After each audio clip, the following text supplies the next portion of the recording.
cup at a time. Yeah, this is tea time. Yeah, making a difference.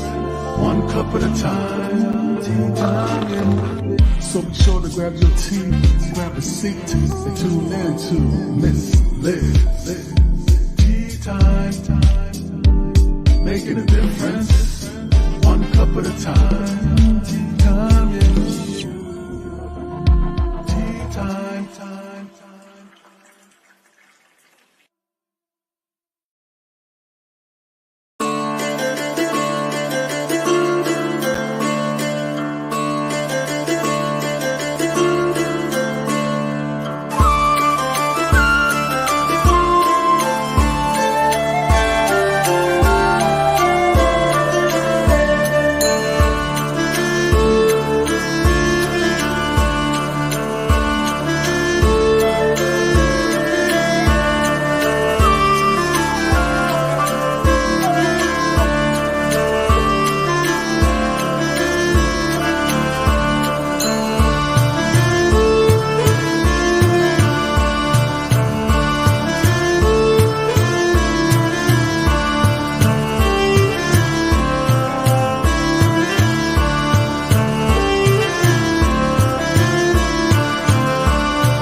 Well, welcome. It is nighttime tea. That's right. We made it through the day. We got our morning, we got our afternoon. Now we're here for the evening tea time. And I have another incredible guest joining me from Canada. That's right. We're back in Canada. This morning, Cameroon, this afternoon, United States, and now tonight we're in Canada. And I've been talking with this incredible guest in the back studio, and I think we're going to have an exciting tea. We're going to just spill some really strong tea on education, on medieval. I can't even talk. My tongue is just a twisting. So we're going to get the disclaimer in. We're going to get a little bit of the bio, and then we're going to just bring in the incredible Danièle Cybulskie. I hope I'm saying it right. I get her to say it right if I'm saying it wrong. And then we're going to spill some TEA, and we're going to wrap up another beautiful Thursday. Disclaimer for Miss Liz's Tea Time live shows. Miss Liz is going live using StreamYard. Before leaving a comment, please grant StreamYard permission to see your name at StreamYard.com. Please be advised that the content brought forward for any Tea Time hosted by myself, Miss Liz, is always brought forward in good faith. However, it may bring forward dialogue and opinions that are not representative of my platform. The facts and information are perceived to be accurate at this given time of airing. All Tea Time guests and audience participants are responsible for using their good judgment in taking any action that may relate to the discussion. The content brought forward may include discussion for some where they may be emotionally at risk. It is significant to know that this show is engaging in discussion forums only to offer and inspire awareness and connection and is not providing therapeutical advice. If you have any questions about this disclaimer or the panelist discussion, you may freely contact me, Miss Liz, through my email at bookingmissliz@gmail.com.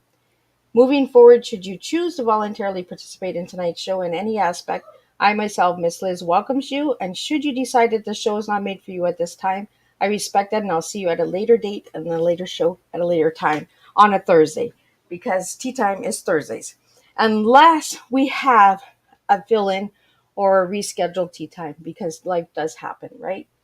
So now let me give you a little bit on my incredible guest that's sitting in the studio waiting to come and spill some really good, strong tea. So Danièle has been making Middle Ages fun, entertaining, and accessible for over a decade.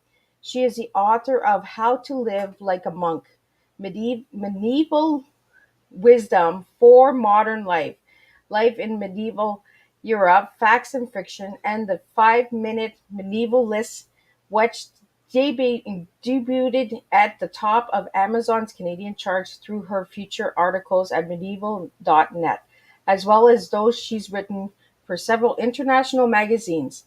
Danièle has reached over 1 million readers worldwide. To find out more about Danièle, please check out Miss Liz's Facebook page. Her full bio is there, so you got some goodies there. And if you're checking out the audio on the podcast stations, check in the description because that will all be there. So now let me get my guest into the studio and let's spill some tea while I grab a sip of tea. So welcome, Danielle. Hello, Miss Liz. Thank you for having me on. It is an honor to have you here. So I want you to spill some tea, spill the goodies. Who is Danielle, and how did Danielle get into the medieval? I can't even say it. I know it takes some practice, right? Medieval, yeah. And you are asking how to pronounce my last name. Everyone stumbles over it, so don't worry about it. It's Cybulskie. Um, Cybulskie. And I just want to apologize to the people who are listening just to the audio. I have a really bad cold today, so I'm going to try not to cough too much in your ears, but please bear with me today. It's winter, right? It's that winter cold, right? That spring before the winter cold before spring comes. Yes, I'm hoping spring's going to come really soon. So you were asking how I got into the Middle Ages, the medieval period, and the short answer that I tell people is the truth, which is Disney. I really loved watching Sleeping Beauty was my favorite movie, and second to that was the Robin Hood movie by Disney, which has that fox in it, right? That everybody loves. And I just loved looking at that aesthetic. I loved the stories. And as I grew up, I was always really interested in it. Arthurian stories, Robin Hood stories. But it wasn't until I got to university that I realized you can make a career out of it, that people study this stuff, literature, this medieval literature for a living. And I was hooked on that. So after taking a course on medieval romance, which is the Arthurian stories, when people talk about medieval romance, it's not all kissing stories. It's actually stories that were written that weren't in Latin. I took a course on that, and that was it for me. I ended up studying the Middle Ages after that. Oh, I didn't even know they had courses. Yeah. I know Disney, but I didn't know about the courses, right? Yeah, it's fun stuff. So Danielle, I want to get into like you've written a lot and it's been in magazines worldwide and your book Mhm. and all of that. So what got you into writing? Like when did you start? What age and all that good stuff? I started after I finished graduate school. So I did an undergraduate degree. And then after that, I decided I wanted to be a medievalist. So I did a victory lap and then I did a master's degree in literature. But that was because I thought I would get a job teaching English or something. But almost all my courses were cross listed with the Center for Medieval Studies. So history was what I was doing a lot of, as well as literature.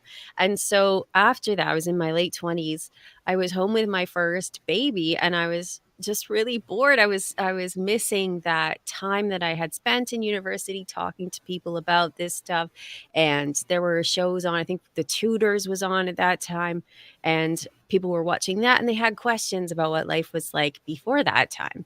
So The Tudors is a little bit after the period that I study, but not much. And so I had all of this knowledge I want to share with people. And so I started writing a blog called The 5 Minute Medievalist. And that was just to take 5 minutes to help people become medievalists like me. And they could learn about things like the fact people didn't think the earth was flat, the fact that many torture devices are actually fakes from the Victorian period, that kind of stuff I found interesting. I wanted to share with people. And then after a few years, my writing was picked up by a bigger website, which you're showing right now, called medievalist.net. And then they started to commission articles from me. I started to write there for a few years, and then I compiled a bunch of articles into a book to just see how that would go. And I called it The 5 Minute Medievalist. And that debuted, as you said at the beginning, at the top of Canada's charts for history. And so that was when I think I was like, okay, maybe I'm an author. And at that point I started to write, and two books came after that, as well as a tiny book called The 5 Minute Medievalist Guide to Surviving the Zombie Apocalypse. But my bigger books are the ones that you mentioned, which were Life in Medieval Europe, Fact and Fiction, and the new one, which is How to Live Like a Monk, Medieval Wisdom for Modern Life.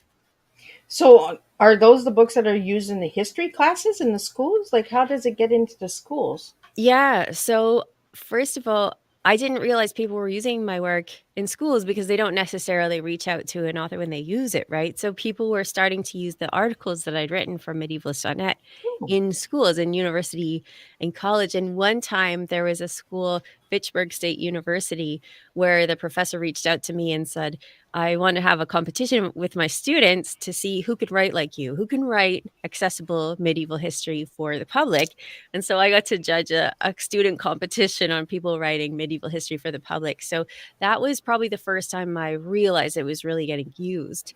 I don't know how extensively life in medieval Europe has been used in classrooms, but then I was asked to help OntarioLearn create a course that could be used in many different colleges at the same time. It was an early online course. So it doesn't seem that long ago, but in 2015, there weren't a lot of courses that were just solely online. So around that time, I was commissioned to help be the subject matter expert for a course that we called the Middle Ages Fact and Fiction. I think it was, yeah, Middle Ages Fact and Fiction, and it's still being taught, although not by me, at colleges around Ontario. I was teaching it for a while, but I'm no longer teaching that one. So, for anybody that's listening and that will listen to the replay later, Danielle, what is Ontario Learn? That's a good question. So OntarioLearn is a platform on which a whole bunch of different colleges can make it so that their students can take an online course that's not otherwise being offered at their college, right? So if you're studying at Cambrian College in Sudbury, for example, you may not have a medievalist on staff. There aren't that many medievalists floating around in Northern Ontario, perhaps. And so you could take, as a student, you could take this online course and get an elective credit in medieval history. And it was a really fun course. It's still being offered. It's still a fun course where we have the students watch A Knight's Tale and Robin Hood and things like that. And they get to understand some of the myths that are propagated around the Middle Ages. And they get to understand why it matters, why this history matters. So OntarioLearn is a platform that facilitates online learning for all sorts of Okay. colleges across Ontario. So, it's online learning. Yes. Yeah, because I haven't heard of it, and I was like, "What is that?" I said, "I'm gonna pick Danielle's brain when she gets here." Like, what? What Yes. is that, right? Yeah, it's exclusively for Ontario college students, so other people can't take it, but Okay. the college students are able to take courses that way. So only in Ontario they can use this. So My it's not course like is my anywhere in Canada, right? Just Ontario. my course is only available in Ontario, yeah. But again, I'm not the one who's offering that anymore. Like, I'm not teaching it, but it is the one that I constructed, unless they've updated it in the last 8 years.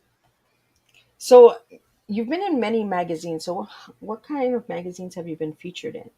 I've been featured mostly in ones that are specialized. So, Medieval Warfare magazine and the Medieval magazine mostly. Those two magazines are edited by people that I met through medievalist.net. So it was an easy way for me to write for them.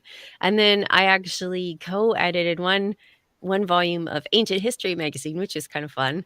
And I've written for them as well. And then I was featured this past year in BBC History magazine Oh, because I was on their podcast talking about my monk book. So I didn't write for BBC History, but my interview about that book is featured on a new section of that magazine that features podcast episodes. So yeah, I have been in BBC History, but I didn't write for them.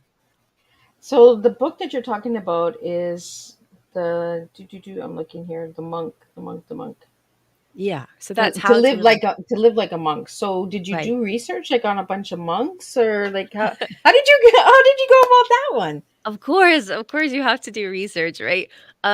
So this book was actually pitched to me. So I was very lucky in that because I'd written so much, I've written over 200 articles for medievalist.net, so a lot. And Oh, so that publisher, Abbeville Press, came to me and the editor said, I have this idea about talking about monks, medieval monks, and how a lot of the ways that they lived could be applicable to allowing us to live a healthy lifestyle now. Would you like to be the one who makes this come to life? And so I thought, this is great because I didn't know enough about monks at the time. And I wanted to learn more about them because they're work was fundamental in allowing us to actually understand the medieval period. They were the people who did the chronicling, right? So they told us what was happening. They were the people that copied the books. So they are the reason that we have the books that we have now, Oh, not only medieval books, but ancient books, which they copied. So monks were really important to the Middle Ages. So I wanted to learn more about them. And then when I'm not working on history, when I'm reading outside of history, I like to read books about wellness and positive psychology and how to make ourselves live in a way that is healthy, that is mentally healthy, that's physically healthy. So this was a great project for me because it brought together a bunch of interests that I had. So they pitched this idea to me, and I turned it into a book. yeah. And I just learned something new. Like, I didn't know that the monks were the ones that did all the writing. Hmm. Yeah, so the monks were the ones who were educated, and they were the ones who were educating other people for the most part, people within the church. The church was the educators of society at the time. And this is important to remember because a lot of people have this idea that the church was anti science, when really they were the keepers of knowledge. And they were really interested in science because they wanted to better understand God. So they were the people who were reading Aristotle. They were the people who were reading Islamic texts about math. They were the people who were copying this stuff out and sending it to other monasteries so that, other monks could study this stuff. So they were the ones that were writing these books and copying these books. And then again, they were also historians, right? So they were the ones who were saying, in this year, the king died, and then we had this new king, or they were the ones who were doing that writing. So we owe them a lot when it comes to understanding what happened during the years 500 to 1500. So yeah, they were integral to that and really uh, invested in education and science and learning. So yeah, they were super, super important to the period. So we have a question here for you from Twitter. Mhm. We want to know, what year were your books based on?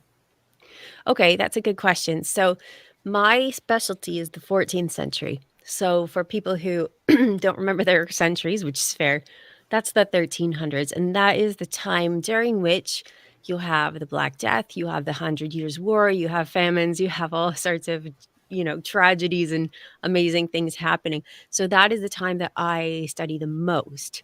But I try to make the books that I write as general as possible so that people can get a sense of the period. That said, it is a 1,000-year period, and I only look at Europe, and I mostly look at England and France. So when we talk about this 1,000-year period, there is so much that needs to be learned and understood, and you cannot get that across in one book. So the books I write about tend to be the high and later Middle Ages, so about 1,200 to about 1,500.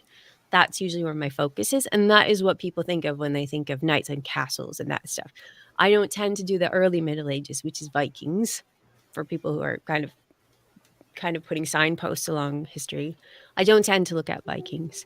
When I talk about monks, that book, it starts with the Benedictine rule, which was written down in, I think it's the 6th century. I have a cold, so I'm I'm trying to remember my dates here. The 6th century by Saint Benedict. But much of the monastic culture as we understand it today was really solidified in the 12th century, so the 1100s. So if we're talking about the monk book, much of the stuff I'm looking at there is around the 1100s. And then monastic life didn't really change all that much over time because it was meant to be a certain way. It was meant to follow the rule of Saint Benedict. So it was meant to really stay the same for many hundred years. So we have another question here for you, Danielle. Do you know what the oldest age of the oldest monk? Like, what? How old did they live to, or who was the first monk? Yeah, I think they're asking who the first monk is here. Mm, okay. Well, I don't know that we can pinpoint it was this guy, but monasticism basically started for Christians with the Desert Fathers. This is the tradition of around how monasticism started. So basically, the Desert Fathers were people who wanted to be hermits. So they wanted to live a life where they were just living in austerity and poverty, just thinking about God all the time. So they'd go away from society and they think about God. And a lot of people wanted to be hermits because this is the ultimate way you can serve God, right? All you're doing is concentrating on worshiping him. But it's really hard to do that without sinning. Like, it's really hard. So basically, in a nutshell, a lot of people who wanted to be hermits but didn't feel like they could do it themselves by themselves joined together and went as communities out as far away from society as they could and started to live together in a way that resembled hermits, but as a community. So they're basically a community of hermits that are trying to live without sin. And it's easier, I think, as we know, I've said in the book too, when we have goals to have cheerleaders and other people on our side helping us get there. And that's Yeah. basically the seed of monasticism, is people working together to help them reach their spiritual goals. But I don't think we can say, Brother Fred was the first one. That's just kind of lost to the sands of time. Right. So, from the way that you're explaining this, Danielle, that's where the monasteries came in, right? Where they Mhm. built these places where it was only men, right, that were monks. Yeah, so that's an interesting point, actually. Monks are men. Okay. And but it's a good question because monks are different from friars. So they live in a similar way in that they take vows of usually poverty, chastity, and obedience. But monks must live, or they're meant to live, away from society in an enclosed community. So you go there, you don't leave unless you have a mission from your abbot, like you're going to do some work in the hospital, or we need you to sell some chickens at market. You're supposed to live in the monastery at all times. Friars are the ones that go out and preach. So when you talk about Friar Tuck, for example, in the Robin Hood legend, he doesn't live in a monastery all the time. He might be traveling around and preaching. So when you think about Franciscans or Dominicans, the ones who go around and beg for their food, the preachers, those are friars, not monks. And then we have nuns. Nuns usually follow the same rules as monks, but they lived in their own communities. And the only real difference was that nuns could not actually perform mass. They couldn't be priests according to tradition. So you Okay. still had to have a priest come in and perform mass.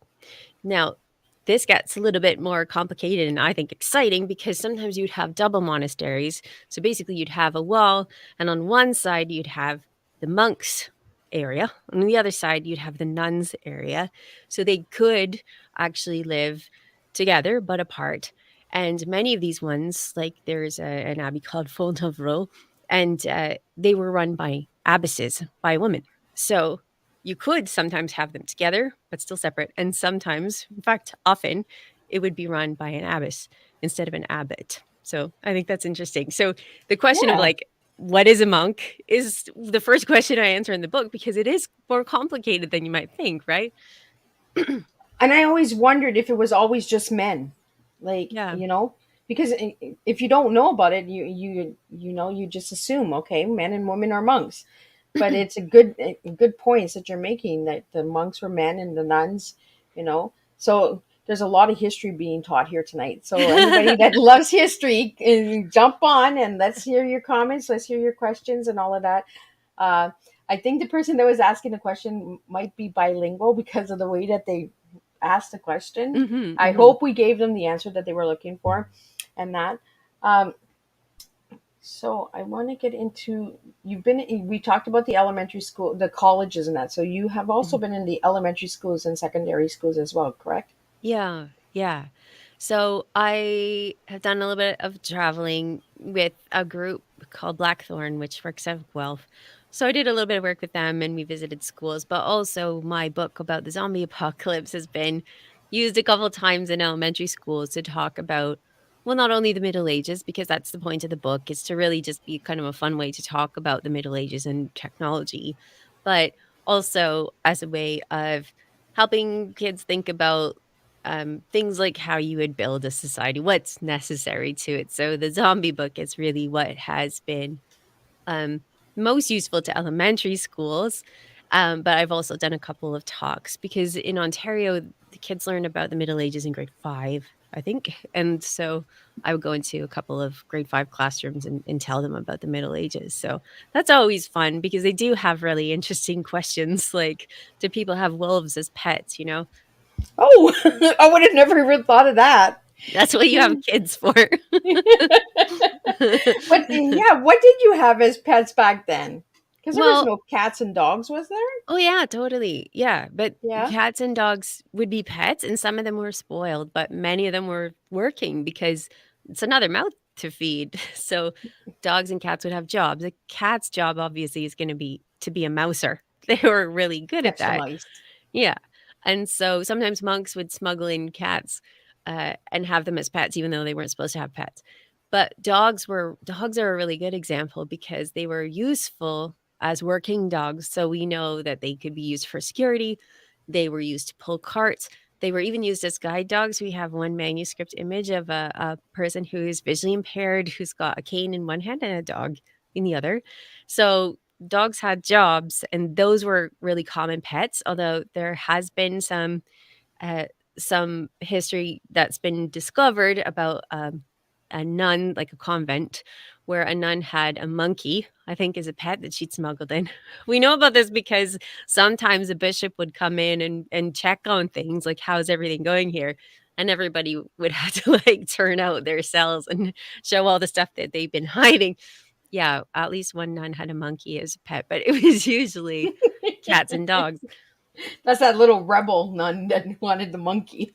Yeah, I mean, they were always breaking the rules. Half the time, what we learn about people, or the reason we can learn about them, is because they are breaking the rules. Somebody has to write rules to say, we're not doing this anymore, which shows us that people were probably doing those things. Yeah. So you mentioned bishop. So what Mhm. was the job of the bishop? So the bishop has many jobs. The bishop is the one who's in charge of what's called the parish. So it could be several villages, it could be a town, but an area in which he was in charge of all of the churches and basically the spiritual health of that region. So he would be the one who would be appointing a priest to be the priest for that village. Sometimes a priest would be the guy who would go and visit several villages because they couldn't afford to have a priest for each one. The bishop would also be checking in on, monks and nuns and seeing how they're doing. Sometimes they would be advising people higher up in the church chain, so cardinals and popes. Sometimes they would be advising kings. So the bishops did a lot of stuff. They were very, very powerful men. And we don't hear a lot about the bishops in the history stories, do we? I mean, yeah, I think when most people are learning about the Middle Ages, for example, the emphasis tends to be on kings. But bishops were very important because they were the most educated men usually at court. So they were the people who could tell you, this is what these important people have said about this in the past. They had their hand on the pulse of what everybody was doing. They would judge people for sins. For example, like in some places, in most places in Europe, the king would have one law and the church would have another. So the king's justice would take care of things like theft and murder, but the bishops would be taking care of stuff like adultery, right, or fornication, things like that. They would be the ones giving out that punishment or ruling on that. So we don't hear a lot, I think. Everyday people don't hear a lot about what the bishops were doing back then, but they were pretty lazy guys and pretty important guys. Yeah, they did quite a bit from what you're saying. Hmm. So is there any books out there about bishops or any plans of you writing a book on a bishop? No, no, actually, church history is not normally my forte. It's not usually where I spend a lot of time. But this book, the monk book, was just a perfect intersection of what I do, which is make stuff accessible, make history accessible to people who just watch stuff on TV and want to learn more stuff.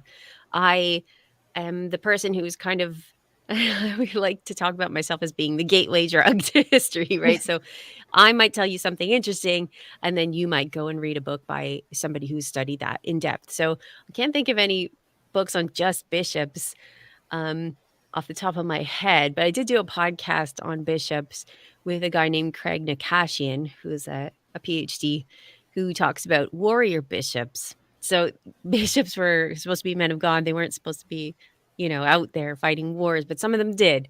So I did do a podcast on that if people want to hear more about warrior bishops. Oh, well, that's really cool. And now that since you're mentioning podcasts and that, Mhm. let's get into a little bit what got you into podcasting.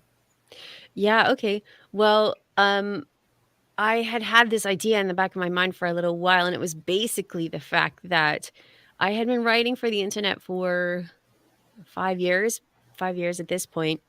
For medievalist.net, I'd been writing for the internet, 10 years at that point, and I realized that I had so much information that I want to share. Obviously, you can tell I'm really enthusiastic about it, but people would only find what I was doing if they went to that website on the right day or they were following me on social media.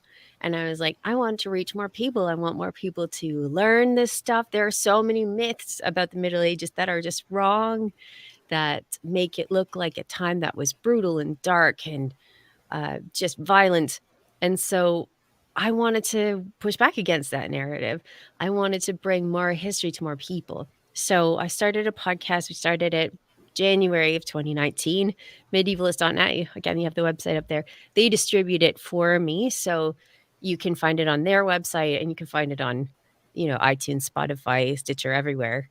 And what I do on the podcast is I interview experts. So again, like I'm the gateway drug. I will bring people who are experts in one thing, because when you get into that level of history, you tend to really specialize, right? So I will have someone on who talks about, well, a couple of weeks ago it was just swans, just medieval swans. Had people talk about bishops, for example, warrior bishops, or just this one king, or just this one thing.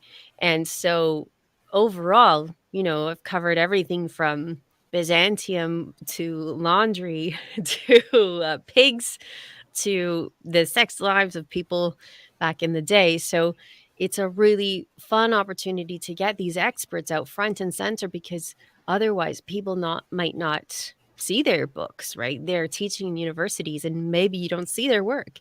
So that was kind of the thing I wanted to do, was to bring them forward so that more people could learn more things. Well, and you mentioned something about the medieval times where you said people think it's dark, and you Yeah. said it was light. And I think there is so much misconception and misinformation out there that we just assume it was all blood and war, like it was just kill, kill, kill, kill, kill. Yeah. But they have some good stories back then. Mhm. Homemakers, like the women and everything, like the dances that they had back then. Like we don't do any of those dances now, like the waltz and all of those dances. So is there like a special dance that they used to do back in the day?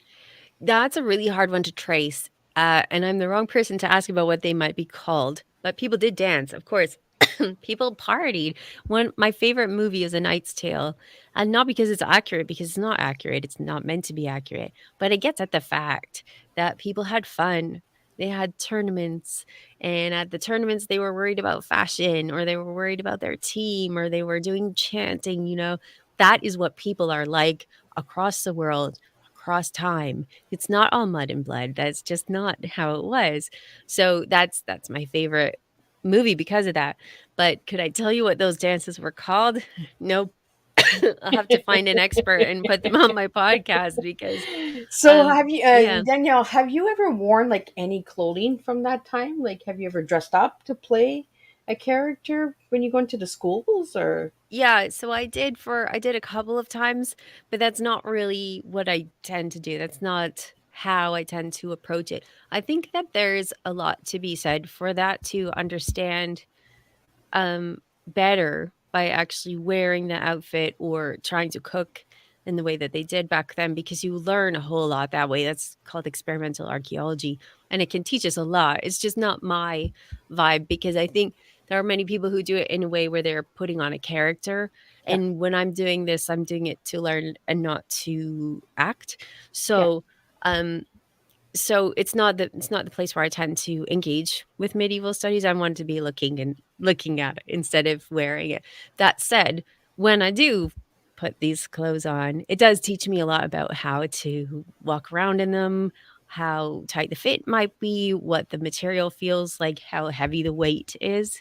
And I think there are small things like that that will affect everything, right? So, for yeah, example, you might have events in history that turned on the fact that someone had a bad day, and maybe part of their bad day was like they had a stone in their shoe. Small human things like that make a big difference. yeah. So, there's a lot to be said for wearing this stuff. It's just not what I tend to do. Well, and back then they had many layers too, Hmm. Yeah. you know, and it Yeah. was like pieces of quilts. So they would put like this piece on and then kind of pin, like they wore a lot of pins, right, with the material. Yeah. So, especially in the early part of the Middle Ages, things were put together with pins and laces, and then buttons were invented. People say the buttons were invented sometime around the 12th century, and then that made for a closer fit, right? It really affected fashion because, Yeah, man, these people were fashionistas as well. So, yeah, you do have to think about, how can I drape this? How can I use this pin so that it's not going to fall off in public? And then what will this pin look like to other people? Is it going to be blingy enough? Is it going to show who I am? So, yeah, there's a lot that went into clothing back in the day. and the fashion, right? I'm always amazed with the fashion. I'm just like, can you imagine how long it takes to get dressed and how long it takes to get undressed? I'm just like, that's just a whole workout right there. Like, Well, I mean, this is a time before petticoats, right? So if you are walking through a museum, I don't know when the last time you've been to the ROM was, Miss Liz, the Royal Ontario Museum, but if you walk through history, the clothes get more uncomfortable as you get past the Middle Ages. So they weren't wearing corsets in the Middle Ages. They weren't wearing petticoats. They were wearing stuff that was drapey, that was laced, that was much more comfortable. It didn't have that boning in it, right? Like the right? corsets of It's later.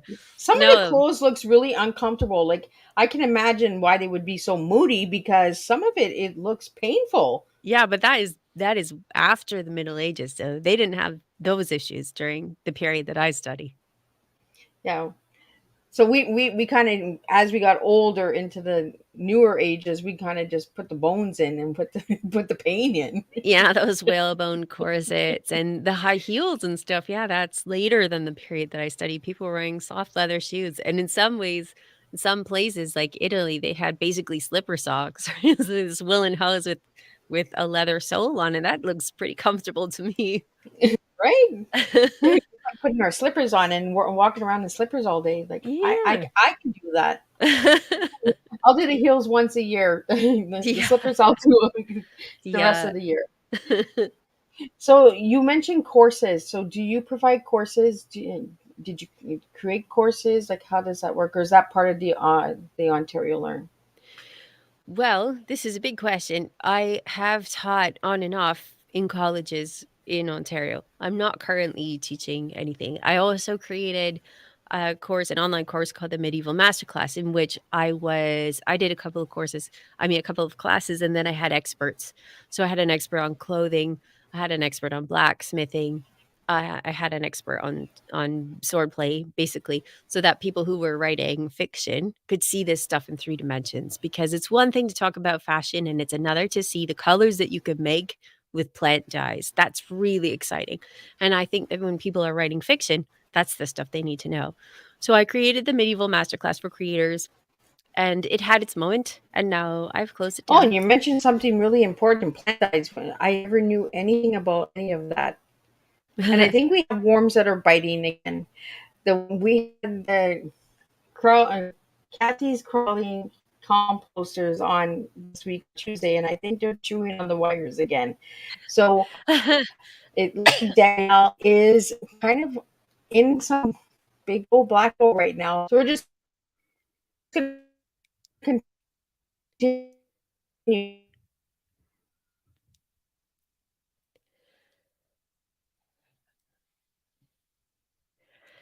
Oh no, I'm still here, but you're frozen. And I don't know which of us is actually live right now. But in case it's me, I'm still here drinking my tea.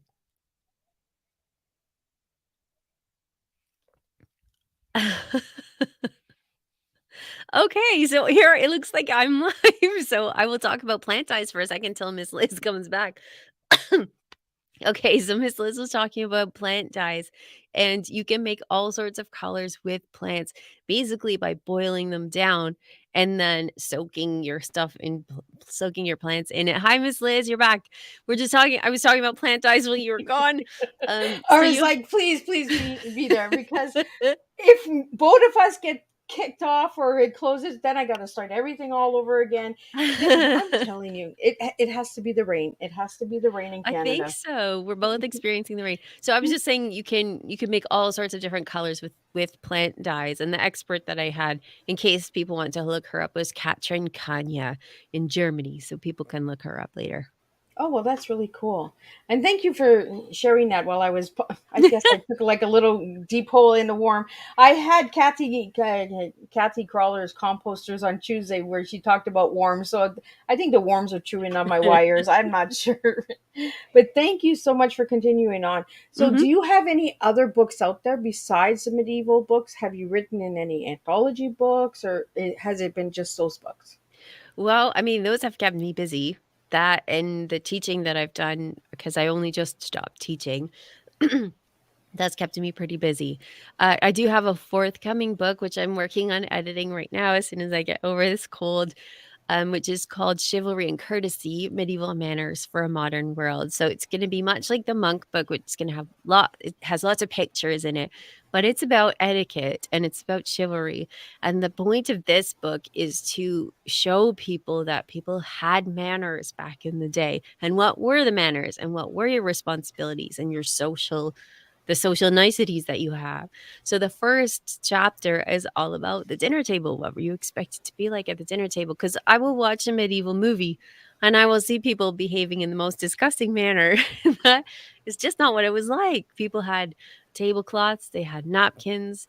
They didn't eat off their knives. You weren't allowed to wipe your face on your sleeve. If you had a napkin, you were supposed to use it. You were supposed to wipe your mouth. You were not supposed to double dip.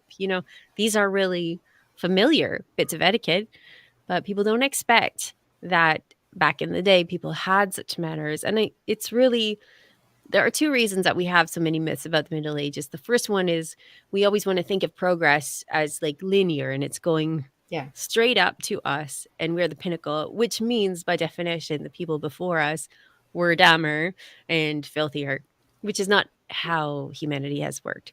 But the other thing is that during the Reformation, when the church split into Catholic and Protestant, there was a lot of Protestant propaganda about the Middle Ages that was really anti-Catholic, right? Because before Protestantism, everybody was what we now call Catholic.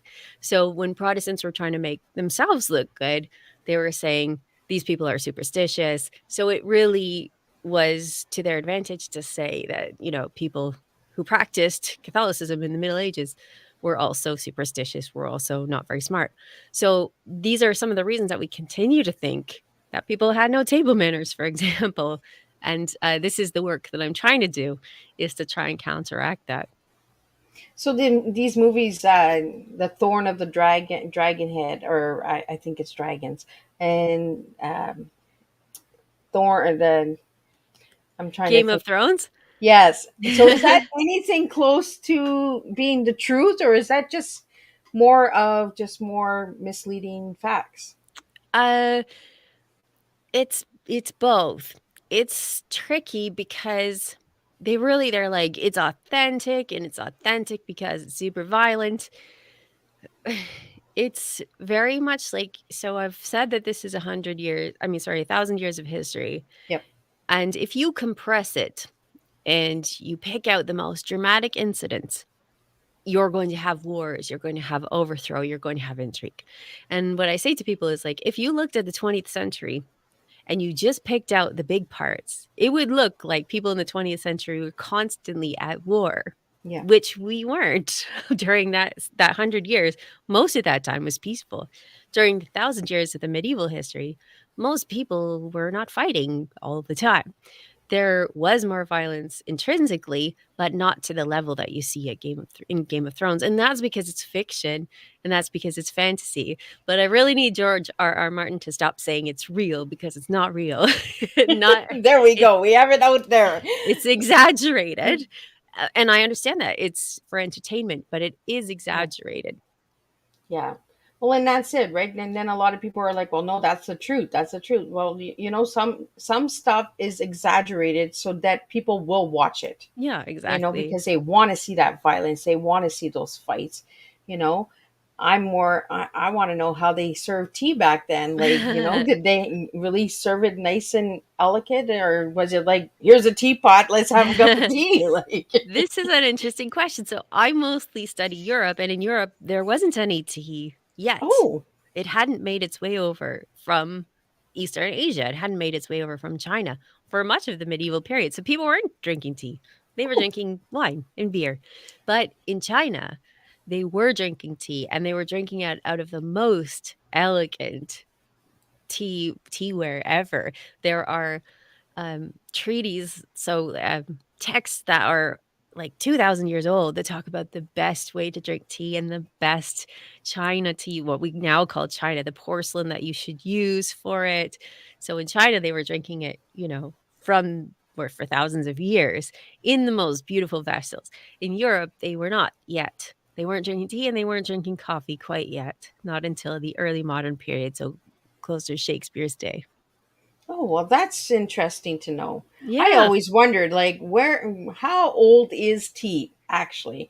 Like, it's I'm doing a very lot of old. tea research, and I'm getting so many mixed messages and misconceptions. Again, Yeah. this country started it first, that country started it first. It's like, where's the truth? Like, give me the truth. I will tell you the truth in that it wasn't in Europe. Eh, if it was like a couple of people who had traveled to China and brought it back with them. It was really a culture of tea in China, but not in Europe during the time that I'm studying. Oh, and that makes a lot of sense. Uh, Yeah, because it yeah, comes from China. The leaves come from China.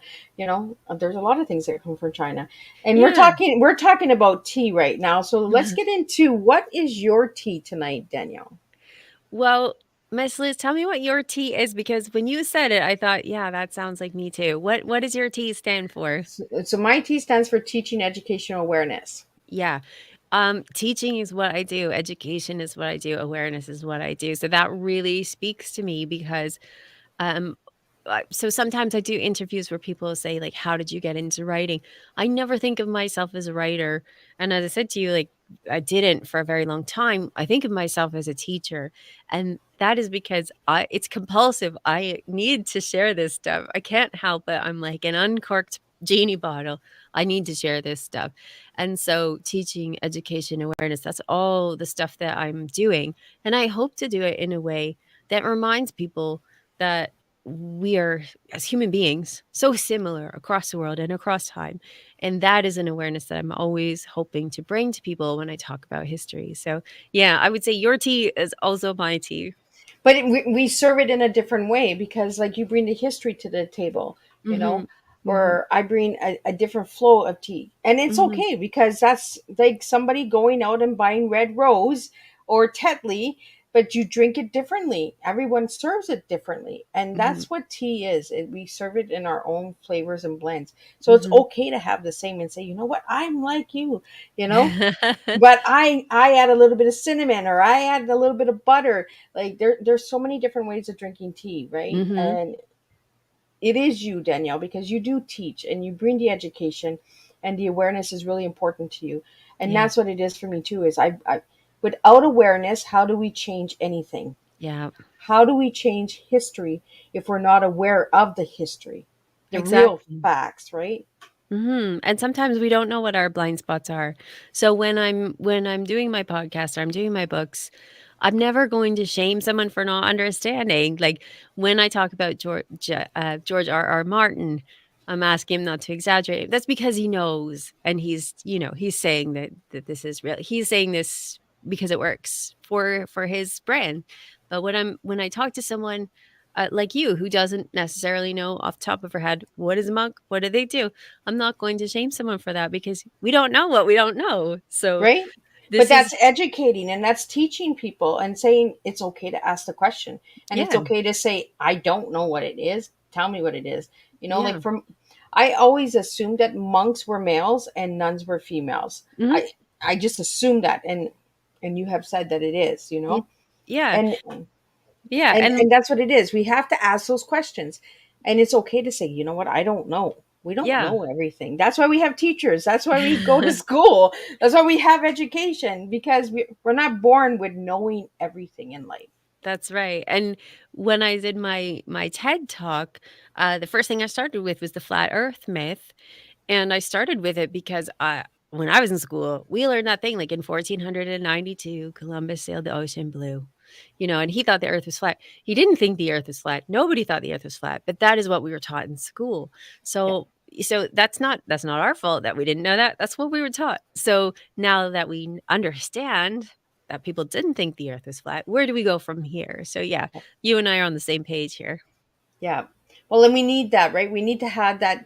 Okay, this is what we were taught in school. But you know what? Sometimes the teachers don't always have the right answers either because that's what they were taught. So Hmm. it's just a repeat of cycle and generation of, okay, this is what I was taught. So this is what I'm going to teach. And then the next teacher, until you have that one teacher that says, whoa, whoa, whoa, whoa, whoa, let me do some research and let me really see if that's the truth. That's You right. know, you have Yeah. that one rebel, like that one nun that had the monkey, right? You have that That's little right. troublemaker that's like, nope, I want the monkey. I don't want the cat. I don't want the dog. I want a monkey. Hmm. So, and Exactly. and that's who I represent. Is I'm the nun that wants the monkey. The Like nun with the it monkey. doesn't make any sense to me. I want the monkey, Yes, don't tell me I can't have a monkey. I'm getting one. right? So I want to get into your favorite color and then Mhm. your one word, because we're almost at the hour. Like we're just flying by. We're just throwing out Yeah. history tonight, and I really love it. Thank you so much. I really appreciate it, and I love the questions that are coming in, and that a lot of them are. We've already given the answers because through our conversation, me and you, but a lot of them are like really into understanding that a lot of them have this misconception that the medievals was dark. So Yeah. when you're saying that it was lighter and they danced and they partied and they Yeah. passion, we're getting like a lot of people from Twitter that are just saying, "Wow, wow." We're getting a lot of wows. I don't know why the wow, but I believe if we don't give that information out and we don't show people the truth and speak the truth, how does anything change, right? Yeah. Yeah. Yeah, it's a So mission, isn't it? right. So I Yeah. want to get into your favorite color. What is your Yeah. favorite color, girl? My favorite color is green. I just love it. It's peaceful, and it actually really ties into the monk book. So I've loved green for quite a long time, and then as I was researching the monk book, it was the first thing that I talked about because the monks always they built their cloisters in a way that was kind of a square, and in the middle of the square they had something called a garth, and that was meant to be a green space, and it was meant to be there so that the monks could commune with nature, so that they could refresh themselves. And there's a lot of writing about how it refreshes your eyes after you've been working in the cloister all day. So while it wasn't super dark in there, there were windows and candles and stuff. Still, we know when we're on Zoom all day, we need a break. And there's Yeah. a real online trend right now saying touch grass, right? If you're online too much, go touch grass. And that's exactly what monks did. So that was kind of nice. When I wrote the book, we ended up doing a nice green theme in it because green is a refreshing color, and it does make you feel better to look at a plant. It refreshes you. This is something that science has proved since the Middle Ages. So green is a nice vibe for me. Well, us in Northern Ontario, there we have to dig under the snow for the grass to touch the That's grass right right. now. But I think Yeah. the grass is coming. I think the grass is going to come a little early this year, Oh, I hope so. right? So, and your one word to describe yourself. Yeah, so the word I picked was compassionate, and that's not necessarily because I think that that is something that, I'm always living. I'm not a monk myself, right? I'm not a nun. But I try to be compassionate because it means being empathetic, right? Understanding other people where they're coming from. And that is always what I'm trying to do with my work is I'm trying to put myself in the shoes of people who lived a long time ago. And I'm trying to get other people to do this too. And part of it is because I want them to share my love and my joy of this time, this period, but I also want people to be in the practice of putting themselves in other people's shoes or feeling what they feel so that they can cross cultural lines and understand each other on the planet today, right? We have so many more similarities than we have differences between us as people. And I think if we practice that empathy, that compassion, that real feeling for the people across the world, if we're in that practice all the time, then I think the world would be a better place. So I know that sounds like really starry, but that is really at the heart of my work is this empathy, this compassion. So it's the way I try to live. And it's it's what I bring to my work. So that's the word that I picked for you. Well, and I love that word. We need more compassion. Yeah. It's a time of compassion. Hmm. So we have a couple minutes left before we're wrapping up. So any final words that you have for anyone out there, if they'd like to get into medieval? There's a place in I'm not. I don't think it's Cobden. I know it's where the Big Apple is, and we're not talking New York. We're talking. There's a Big Apple in Ontario that sells apple pies and stuff like that. And they have this big Ah, giant apple. Um, I can't even think of the town that it's in, no, I but don't they know. have a medieval tournament where they have horses and that. Have you ever been to that? I haven't been to that one. The last one I went to was the Robin in the Hood Festival, and I think that's in Elmira. But it doesn't matter where the people listening are, there are usually medieval fairs everywhere. But when you go there, don't expect to see authenticity. Expect to see people playing. Expect to Okay, see pirates. Expect to see corsets. Expect to see fairies. These are not things that were happening in the Middle Ages. Not a Captain Sparrow type pirate. There were pirates, but they didn't look like that. So expect to see people playing in okay, history. If you want to find out more about actual history, what the facts were, I would say listen to my podcast because that's the whole point is to bring on experts who tell you just how it was. And I'm up to 186 episodes, I think, by next week. So there's a lot. And then you can find me on social media at 5MIN Medievalist. So the people who are on Twitter, like jump on over. I've got lots of stuff. I'm connected with lots of experts. You can find more stuff there. And hopefully you can read Life in Medieval Europe. That is so the sorry, Miss Liz has put up twitter.com/medievalist. That's not actually me. That's medievalist.net. So I'm okay, actually 5MIN Medievalist. But okay. what I was going to say is if you read my book, Life in Medieval Europe, Fact and Fiction, which I think now is only available in ebook, I'd have to check with the publisher, but I think it's only ebook right now. I've actually generated that in the form of questions. So if you go to the table of contents, you find a question you want the answer to, and you can go and find it right away. So I wrote that one so you could read it start to finish, or you could just jump in and take the things you want out of it. And hopefully it's written in a way that speaks to you, that's friendly, and will give you the facts. And then of course at the back I have further reading so that I'm your gateway. You can find even more expert people talking about each of these subjects. So if anybody wanted to find you, Danielle, it's this site, right? The Uh, .net one, so they can no, find your podcast and all of that stuff on there, or no? it's at my website, which I'm gonna put in our private chat Okay, right and then now, I'll Miss pop it Liz, up. and then I'll put in um where my social media, and I'm on Twitter. I'm rarely on Facebook, but I have a presence on Facebook and Instagram, a little bit on TikTok, not much, and I have a few videos on YouTube as well. So can you find that, Miss Liz? You see it? Yes, I do, and I'm going to pop that up right now so we can see it. There we go. So that's my website. You can find everything I've done there. I've got a couple of ebooks that you can buy direct from the website that are just little. And then you can find the actual books. All my books on Amazon, Waterstones, Indigo, Barnes and Noble, all over the place. And the audiobook, if you're into audio, is narrated by me for How to Live Like a Monk. So you can just like overindulge on my voice if you like. Although it sounds better than this because, like I said, I am dying of this cold right now. Doing my best here. Well, you sound really good for a cold. Oh, Like, thanks. It's the tea. right? Drink your tea. Yeah, That's yeah. what we need to do is drink our tea. I really want to thank you, Danielle, for joining me tonight on Tea Time and bringing all of this history and this education and facts, and checking it out. And I have your Twitter up as well now, so check her out. Connect with her and check out her podcast. Mhm. Check out the incredible books because I think that we need more history. I love history because I'm always questioning everything I watch. I'm just like, is that true? Or is that fantasy? Or is that friction? Is that exaggerating? So there's a lot of things that I question a lot. So again, thank you, Danielle, for joining me on Tea Time tonight. It was an honor to have you here. And be sure to check out Danielle, and her full bio is on Miss Liz's Facebook page. I will see everybody next Thursday with 3 more tea times. And we will be having different countries in again. So we have UK, and I think we have 2 United States next week. Or we might have a Canadian one. I'm not sure. But I know we have a UK for sure. So check that one out. And again, we're going to be here from 10, 3, and 7 p.m. Eastern Standard Time every Thursday. If there's a tea time not on a Thursday, it's because it's a rescheduled tea time that was missed in January. Those guests will be popping back in because Mrs. has contacted all of them and they are all rescheduled. So everyone is coming to tea time.